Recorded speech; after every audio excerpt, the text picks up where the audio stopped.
Assalamu alaikum wa rahmatullahi wa barakatuhu. A jama'a barkanmu da warhaka, barkanmu da sake saduwa a daidai wannan lokacin. A kamar da kuka sani suna na Manar Garba Atu wanda aka fi sani da MNR Nigerian Voice. A insha Allah mun zo muku da wata sabuwar hanya wadda za ku samu 5 gig a layin ku na MTN ko Airtel ko Nine Mobile ko kuma Glo. So ko Nigeria kake ko kuma sauran kasashen duniya dukkanin wata ƙasa wannan hanyar za ka bi ta domin ka samu wannan 5 gig cikin sauki. So yan uwa insha Allah wannan hanyar za ku ji daɗin ta sosai kuma za ku more ta sosai. Ku dai abin da za ku yi kawai ku daure ku danna mana subscribe. So kuna fara kallon bidiyo kamar haka za ku ga wata kalma a ƙasa a rubuta subscribe sai ku daure ku danna ta. So kuna danna ta kai tsaye alamun ƙararrawa zai bayyana sai ku danna wannan ƙararrawa. So kuna danna ta kai tsaye za ta ba ku zaɓi sai ku zaɓi all domin duk lokacin da muka saka sabon bidiyo a sanar da ku ba tare da kun je nema ba. Da haka mun gode mu shiga bidiyon kai tsaye. So kafin mu shiga yan uwa da Allah idan bidiyon ya burge ku muna roƙo ku daure ku danna mai like sannan ku yi wa abokanan ku share a WhatsApp, Facebook da Instagram da kuma sauran social media domin kowane ya gani ya karu. So wannan hanyar tana da matukar amfani, ya kamata ka yi amfani da ita kuma ka tura wa yan uwanka domin kowa ya amfani da ita ya mori wannan hanyar cikin sauki. So za mu yi amfani ne da wani application. Wannan application za mu je Play Store kai tsaye mu yi downloading din shi. So ga wanda kun ba su bukatar sai sun je Play Store sun yi searching din shi kai tsaye za mu aje muku link din shi a description. So kana taba sunan bidiyon kai tsaye zai nuna maka link din, zaka ji mun ce ga link din sai ka taba link din kai tsaye zai kai ka Play Store domin ɗauko wannan application. Sannan kuma idan baka san description ba kai tsaye za mu aje muku shi a comment na farko, yadda da kun taba kaman za ku rubuta abin da kuke so za ku ji mun ce ga link din nan, daga nan sai ku daure ku rubuta abin da kuke so, abin da ran ku yi muku akan wannan bidiyo. Da haka muna sauraron ku sai mun ga abin da ya muku. Da haka kuma idan kuna da wata tambaya kuma a comment din duka ku rubuta muna domin da zarar mun gani za mu yi kokarin an samu ku tambayoyinku a inda ya dace kuma inda ya kamata. Da haka mun gode da kasancewa da wannan channel ta Manar One TV. Kar a manta dai da danna mana subscribe kuma kar a manta da danna mana like domin like din ku tana ƙara mana ƙarfin gwiwa a kamfanin YouTube. Da haka mu shiga bidiyon. Kuma za mu zo mu shiga a Play Store din mu kamar yadda kuke gani.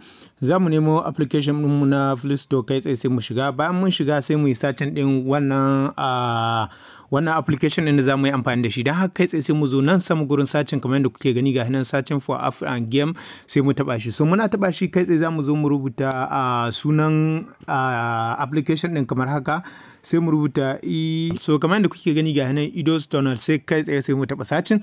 Bayan mun taba searching zai bude mana fuska application din kamar yadda kuke gani baki daya. So ga sunan application din guda uku.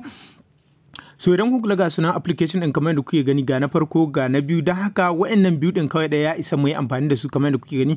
So na farko mun riga mun yi installing din shi, dan haka kai tsaye sai mu taba open. Ga mu taba open shi ma na biyu din zamu nuna muku shi ma kamar yadda kuke gani mun riga mun yi installing din shi a yanzu haka yana cikin wayar mu.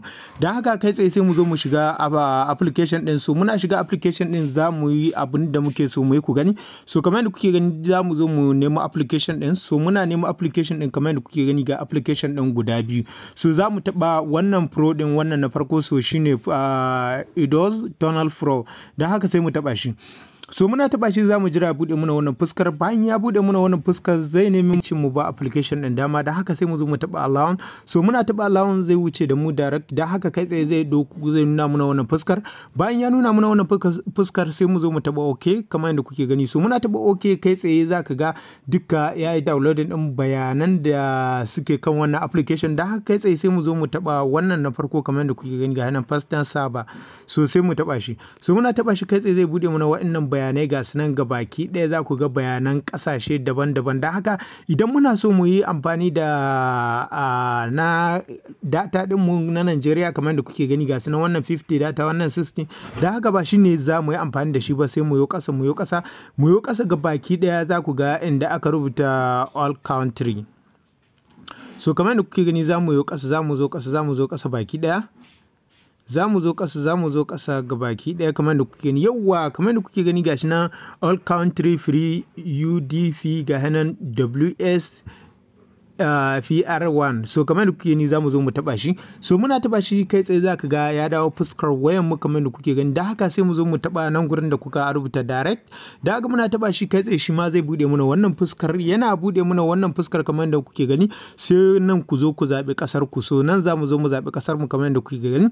So gashi nan bari mu yi amfani da wannan na NGA gashi nan ga hanan na Najeriya wannan na farko. Da haka sai mu taba shi. So muna taba shi kai tsaye sai mu hito cikin application din. Bayan mun gama sai ta sai mu shiga wannan na biyu din.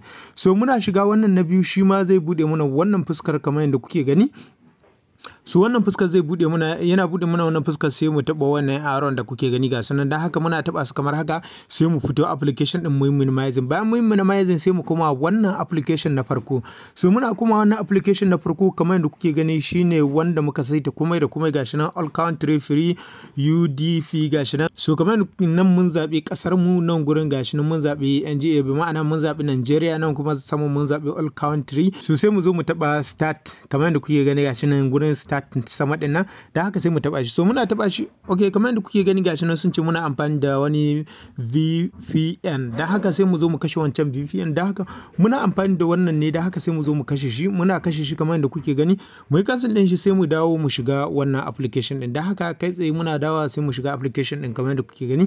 So muna shiga application din sai mu taba start. So muna taba start zaka ga hana ya nuna stop, ga hana yana so ya connecting, yawa kamar yadda kuke gani gashi na ya riga ya connecting. So yana yin connecting ya riga ya ba mu dama. So ayya mun dan manta ba mu nuna muku wani abu kafin haka. So dan haka sai mu zo mu taba stop. So muna taba stop mun yanke abun nan din da muka yi, mun yanke connecting da muka yi, dan haka sai mu je mu shiga ko YouTube ko wani abu haka yanda za ku gani cewa lallai ba za su bude muna ba. So kamar da kuke gani ga yana searching ba mu da data, kawai muna amfani da free data ne. So gashi nan yana ta searching ba mu da data, dan haka duk inda za mu shiga kamar haka yanzu za mu zo nan duka zaka ga ba zai bude muna ba saboda ba mu da data, sai dai ya ci gaba da searching. So kamar yanzu sai mu shiga, me za mu shiga yanzu, bari mu shiga fanpage din nan. Ko kamar yadda kuke gani da za mu shiga fanpage din nan zaka ga yana ta sacin ga yana ta login ba zai bude muna ba saboda ba mu da data. So kuma muna so mu yi amfani da data na kyauta, da haka sai mu zo mu shiga wannan application din. So muna shiga application din kamar yadda kuke gani haka. So yauwa kamar yadda kuke gani muna shiga application din sai mu taba start. So muna taba start kai tsaye zai fara so ya muna connecting kamar yadda kuke gani gashi nan ya ma riga ya muna connecting, da haka wannan application yana da matukar amfani, yana da matukar daɗi sosai, kuma ya kamata kowa ya amfani da wannan application. So kamar da kuke ni nan sama ga ya alaman kwallo nan, kamar da kuke ni duniya ga ta nan an kulle da dan alaman makulli, da haka kai tsaye mun riga mai connecting. Nan kuma kasa idan kun kula gashi na ya riga ya nuna connecting, da haka kai tsaye abinda zamu yi sai mu hito mu shiga dukkan wani guri da muke bukata. Bari mu fara shiga YouTube, shi da muka fara shiga farko bai bude muna ba, da haka kai tsaye sai mu zo mu shiga YouTube. Ina YouTube din yake? So kamar da kuke gani ga YouTube din, da haka sai mu zo mu taba shi. So muna taba shi kun ga kai tsaye ba tare da wata matsala ba, sannan kuma aiki shaf ba wani delete kamar da kuke gani. So bari mu zo mu nemo channel din mu. So muna nemo channel din mu kamar da kuke gani, za ta ba mu channel din mu. So ga sunan kai tsaye sun ba mu dukkanin wani abubuwa akan channel din mu. So gashi nan kamar da kuke gani. So ko da bidiyo za mu kalla duka ba mu da matsala, ga sunan duka videos din mu duka za su bude, ga sunan. So ga playlist din mu nan, so kamar yadda kuke gani duka za su bude. Wannan application yana da matukar amfani, yana da daɗi sosai. So wannan application idan ka riga kai connecting baka da matsala da shi, dan haka zaka ci gaba da amfani da shi, zaka yi dukkan wani abu da ya dace akan wannan application din. So wannan application yana da matukar amfani, ya kamata kowa ya yi amfani da wannan application. Da zamu yi stop din application mu kuma mu kara start, kai tsaye za ku ga ya nuna yana so ya muna connecting, dan haka wannan application yana da matukar amfani sosai. Mun gode da kasancewa da wannan channel ta Munir One TV. Da Allah kar a manta da danna mana subscribe da like da share zuwa ga abokananku domin kowa ya gani ya karu.